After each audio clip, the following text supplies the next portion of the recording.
हर बहाना किनारे कर दीजिए और केवल इस बात को याद रखिए कि हाँ, मैं कृषि पर्यवेक्षक बन सकता हूं, मैं इस एग्जाम को क्रैक कर सकता हूं, मैं एग्रीकल्चर सुपरवाइजर बन सकता हूं। तो आज हम ऐसी बातें जानेंगे जिन्हें अपनाकर हम अपने लक्ष्य तक पहुंच सकते हैं, कृषि पर्यवेक्षक बन सकते हैं। तो दोस्तों, कृषि पर्यवेक्षक बनने के लिए सबसे पहले जरूरी है इस एग्जाम का सिलेबस है उसको पूरा करना। तो आज अपन सबसे पहले जानेंगे कि जो हिंदी का सिलेबस है उसको कैसे पूरा करें। तो देखिए दोस्तों, सबसे पहले जो हिंदी है आपके कृषि पर्यवेक्षक में पूछी जाएगी, इसका देखिए टोटल 11 टॉपिक्स आपके पूछे जाएंगे। अब 11 टॉपिक्स में से आपके 15 क्वेश्चन पूछे जाएंगे। कितने दोस्तों? 15 क्वेश्चन पूछे जाएंगे। तो इन 15 क्वेश्चन की कैसे हम सही करें, यही बातें आज अपन जानेंगे। तो दोस्तों, सबसे पहले जो ये सिलेबस दे रखा है, 11 टॉपिक्स आपके हिंदी व्याकरण के दे रखे हैं, इनको अपन 2 कैटेगरी में डिवाइड करेंगे। एक कैटेगरी होगी दोस्तों समझने वाले टॉपिक्स, दूसरी कैटेगरी में आएंगे दोस्तों याद करने वाले टॉपिक्स। तो देखिए, सबसे पहले कैटेगरी है दोस्तों समझने वाली कैटेगरी। तो समझने वाली कैटेगरी में कौन कौन से टॉपिक्स आते हैं और उनको कैसे पूरा करें। दोस्तों, समझने वाली कैटेगरी में जो टॉपिक्स है वो है, देखिए सबसे पहले संधि हो गई, उपसर्ग प्रत्यय हो गए, समास हो गए, शब्द शुद्धि हो गई और वाक्य शुद्धि हो गई। ये 5 टॉपिक्स है दोस्तों, ये समझने वाली कैटेगरी में आते हैं और इनको आपको समझ के ही पूरा करना पड़ेगा। देखिए, या तो आप किसी टीचर की हेल्प ले लीजिए, या कोई ऑनलाइन क्लास ले लीजिए,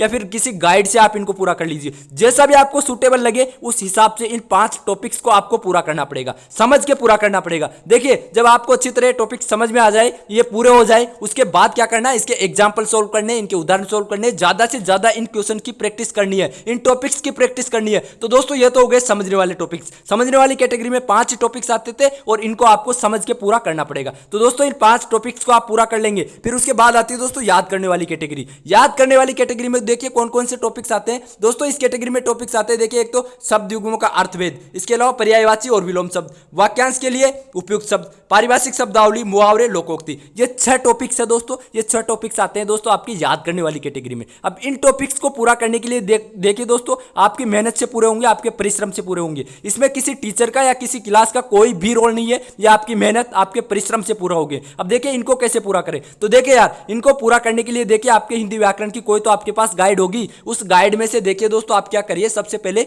हिंदी व्याकरण के लिए देखिए एक कॉपी बना लीजिए। किसकी दोस्तों? हिंदी की एक कॉपी बना लीजिए और उस कॉपी में देखिए डेली क्या करना है दोस्तों आपको, जैसे कि आपको जितने याद हो सके 5, 10, यदि आपको 10 याद हो रहे हैं तो 10, 5 याद हो रहे हैं तो 5, जितने भी आपको याद हो डेली आपको लिखना चालू कर देना है। देखिए तो याद करने वाली कैटेगरी में जो टॉपिक्स है उनको आपको डेली लिख के ही पूरा करना है, डेली टाइम देना है यार। आप ऐसा मत सोचिएगा कि यार ये बिल्कुल ईजी है, पहले पढ़े हुए हैं छोटी क्लासों में, क्या विलोम शब्द क्या पर्यायवाची पहले मैंने खूब पढ़े हैं। यार ऐसा बिल्कुल भी नहीं होगा, आपको दोबारा से मेहनत करनी पड़ेगी। पहले छोटी क्लास के लेवल से ही पढ़े थे, अब ये है आपका कंपटीशन एग्जाम। तो यार देखिए, यदि आपको कृषि पर्यवेक्षक बनना ही है तो आपके लिए देखिए एक एक टॉपिक मायने रखता है, एक एक क्वेश्चन आपके लिए मायने रखता है, एक भी क्वेश्चन आपका गलत नहीं होना चाहिए। तो देखिए प्रत्येक जो टॉपिक है उसकी बेहतर प्रिपरेशन आपको करनी होगी, तभी देखिए वो राइट हो पाएगा। तो देखिए यार, अभी से आपको इनका प्रयास करना पड़ेगा, अभी से इनके लिए मेहनत करनी पड़ेगी, तभी देखिए आपके 6 टॉपिक्स क्लियर हो पाएंगे। तो देखिए इनको आपको खुद को पूरा करना है यार, खुद की मेहनत से पूरे होंगे। तो इनको देखिए डेली टाइम देना है, मैंने जो अभी बताया आपको कि देखिए डेली आपको 10 या 5 जितने याद हो सके उतने लिख लेना है। अब क्या करिए, जैसे आज आपने 10 विलोम शब्द लिख लिए, अब 10 उनको आपको एक बार 2 बार पढ़ लिया, फिर अगले दिन क्या करिए, नेक्स्ट डे फिर 10 लिखिए, और जो पहले आज लिखे थे उनको एक बार रीडिंग करिए, और जो न्यू लिख रहे हैं उनको 2-3 बार पढ़ लीजिए। आपको केवल पढ़ना है यार। तो देखिए उसमें जब तक आपका जो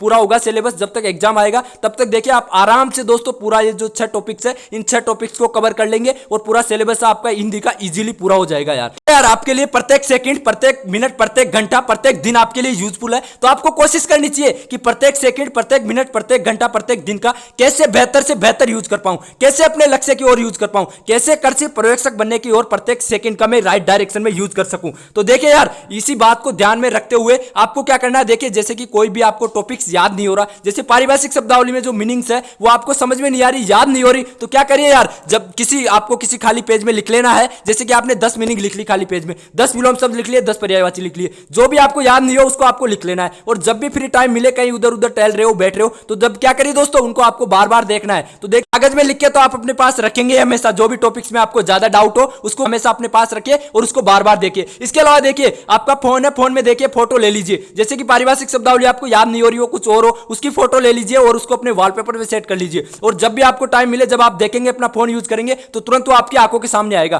फिर देखिए जब याद हो जाए तो फिर दोबारा वॉलपेपर चेंज कर लीजिए। यार जो याद करने वाले जो 6 टॉपिक्स है, इन टॉपिक्स को देखिए आपको डेली लिखना है और डेली याद करना है। जब तक आपके ये टॉपिक्स क्लियर नहीं हो जाते, जब तक ये पूरे नहीं हो जाते, आपकी इनकी कंटिन्यूटी तोड़नी नहीं है, ये रेगुलरिटी आपकी बनी रहनी चाहिए जब तक कि ये टॉपिक्स पूरे नहीं हो जाए। जब ये टॉपिक्स पूरे हो जाए उसके बाद फिर प्रैक्टिस करते रहना, रीडिंग मारते रहना, लेकिन जब तक ये पूरे नहीं हो जाते, जब तक आप इनको पूरे कॉपी में नहीं लिख लेते तब तक रेगुलेटरी टूटनी नहीं चाहिए। देखिए यार, यदि आप समय का महत्व समझ गए तो दुनिया की कोई भी शक्ति आपको कृषि पर्यवेक्षक बनने से नहीं रोक सकती। तो यार, समय के महत्व को समझते हुए ही आपको इन टॉपिक्स को पूरा करना है। देखिए, सफलता पाने के लिए बातों से नहीं रातों से लड़ना पड़ता है। आपके सपने में इतनी ताकत होनी चाहिए जो आपको सुबह उठने को मजबूर कर दे। तो यार, जो मैंने ये बातें बताई है, इन बातों को अपनाकर आप कृषि पर्यवेक्षक बन सकते हैं, हिंदी का सिलेबस कंप्लीट कर सकते हैं। और देखिए, हिंदी के यदि आप क्वेश्चन सही कर देते हो तो यार आपके चांसेस बहुत ज्यादा हो जाते हैं, आप कृषि पर्यवेक्षक बन सकते हो। तो दोस्तों, इन बातों को फॉलो करके और आप कृषि पर्यवेक्षक के करीब जा सकते हो, अपने लक्ष्य के करीब जा सकते हो, अपनी मंजिल तक पहुंच सकते हो। तो दोस्तों, इन बातों को जरूर अपनाइएगा। दोस्तों, राजस्थान जीके में दोस्तों आपके टोटल 14 टॉपिक्स दे रखे हैं और इन 14 टॉपिक्स में से आपके 25 क्वेश्चन पूछे जाएंगे। तो देखिए इनको कैसे पूरा करें।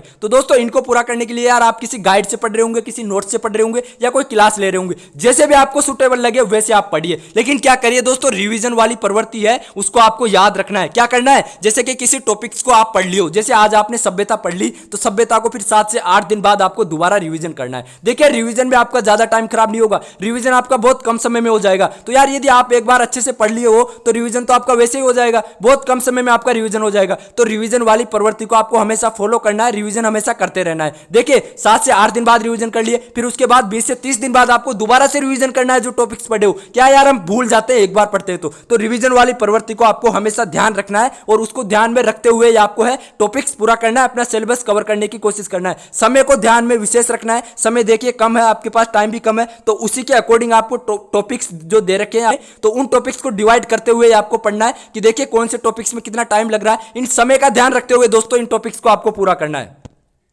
देखिए, ना थकान होनी चाहिए ना हार होनी चाहिए, जीत के लिए निकले हो बस जीत होनी चाहिए। इतनी शिद्दत से परिश्रम करो कि हार भी शर्मा जाए, हार भी शर्मा जाए। देखिए, खुशी के लिए काम करोगे तो खुशी नहीं मिलेगी, लेकिन खुश होकर काम करोगे तो खुशी और सफलता दोनों मिलेगी। तो दोस्तों, खुश होकर मेहनत करिए, कभी भी नेगेटिव मत सोचिए यार, पॉजिटिव होकर मेहनत करिए दोस्तों, आप जरूर सफल होंगे, आप जरूर कृषि पर्यवेक्षक बनेंगे। फिर बात आती है दोस्तों एग्रीकल्चर की। तो देखिए दोस्तों, एग्रीकल्चर में भी आपके देखिए 3 सब्जेक्ट पूछे जाते हैं, यानी एग्रोनॉमी, हॉर्टिकल्चर और एनिमल हस्बेंड्री, और तीनों सब्जेक्ट के 20-20 क्वेश्चन पूछे जाते हैं। यानी टोटल एग्रीकल्चर में आपके 60 क्वेश्चन पूछे जाएंगे। तो दोस्तों, आप किसी गाइड से पढ़ रहे होंगे, किसी क्लास से लेके पढ़ रहे होंगे, जैसे भी आप पढ़ रहे हो, कैसे भी पढ़िए यार, लेकिन इसमें भी देखिए आपकी जो एग्रीकल्चर है, एग्रीकल्चर में भी देखिए आपको रिवीजन हमेशा करते रहना चाहिए यार, रिवीजन आपको हमेशा करना ही करना है दोस्तों। इसके अलावा देखिए कुछ चीजें जैसे आपको याद नहीं हो, जैसे बॉटनिकल नेम हो गए, जूलॉजिकल नेम हो गए, जैसे क्रॉप की आपकी सीड रेट हो गई, और कुछ जैसे कि आपकी किस्में हो गई, ये चीजें आपको याद नहीं हो तो इनका क्या करिए यार, आप कहीं भी जैसे लिख के और अपनी डेस्क पे लगा दीजिए, अपने रूम पे लगा दीजिए। जैसे किस्मों को लिख के आप रूम पे लगा दिए, इसके अलावा देखिए सीड रेट को लिख के आपके लगा दिए, टेम्परेचर, जो भी चीजें आपको याद नहीं हो, बॉटनिकल नेम, जूलॉजिकल नेम, जो भी आपको याद नहीं हो उनको देखिए एक कागज पे लिख के और अपने जो रूम है उसमें चिपका देना है। जब भी आप रूम पे जाएंगे तो आपकी उनकी नजर पड़ेगी और देखिए वो याद हो जाएंगे। तो दोस्तों, इन बातों को आपको ध्यान रखना है कि देखिए लिख के आपको लगा देना है, या अपने साथ एक कागज रखिए जिसमें लिख ले, और जब भी फ्री टाइम हो तब आप उनको देखिए, उनका रिवीजन करिए, देखते रहिए बार बार, तो दोस्तों याद हो जाएंगे। एक बार में यार किसी को भी ये चीजें याद नहीं होती, बॉटनिकल नेम हो गए, जूलॉजिकल नेम हो गए, एक बार में याद नहीं हो रहे, बार बार इनको देखते रहिए यार, याद हो जाएंगे। देखिए, संस्कृत का एक श्लोक है कि उद्यमेन सिद्धंति कार्याणि न मनोरथे नई सुप्तस्य सिंहस्य प्रविशति मुखे मर्गा। दोबारा सुनिए, उद्यमेन सिद्धंति कार्याणि न मनोरथे नई सुप्तस्य सिंहस्य प्रविशति मुखे मर्गा। देखिए दोस्तों, उद्यमेन करने से ही कार्य सफल होता है, यानी दोस्तों परिश्रम करने से ही सफलता मिलती है, केवल सोचने से कुछ नहीं होता। आपने सोच लिया, वीडियो देख लिया कि हाँ ये ऐसा करना है, और आपने एक्शन नहीं लिया तो यार कुछ नहीं होगा। आपको एक्शन लेना पड़ेगा, कमिटमेंट करना पड़ेगा, वादा करना पड़ेगा कि नहीं यार ऐसे करना है, मेहनत करनी पड़ेगी, तभी यार आपको सफलता मिलेगी। देखिए, शेर के मुंह में कभी भी हिरण प्रवेश नहीं करता, शेर को भी दोस्तों परिश्रम करना पड़ता है, मेहनत करना पड़ता है अपने शिकार के लिए, तभी देखिए उसको हिरण मिल पाता है, तभी उसको शिकार मिल पाता है। तो यार ये बात आपको ध्यान रखनी है कि उद्यमेन सिद्धंति, यानी परिश्रम से ही सफलता मिलती है, मेहनत से ही सफलता मिलती है। तो मेहनत हमेशा करता रहना है, मेहनत में पीछे नहीं रहना है। आपके पास जितना भी ये टाइम बचा है, इस टाइम में देखिए अच्छे से अच्छे पूरी जी लगा के मेहनत करनी है यार, तभी आप सफल हो पाएंगे। और पूरा सिलेबस है, जितना जल्दी हो सके कोशिश करनी है कि सिलेबस जल्दी से जल्दी पूरा हो। तो दोस्तों इतना ही है आज के वीडियो में। जय हिंद, जय भारत।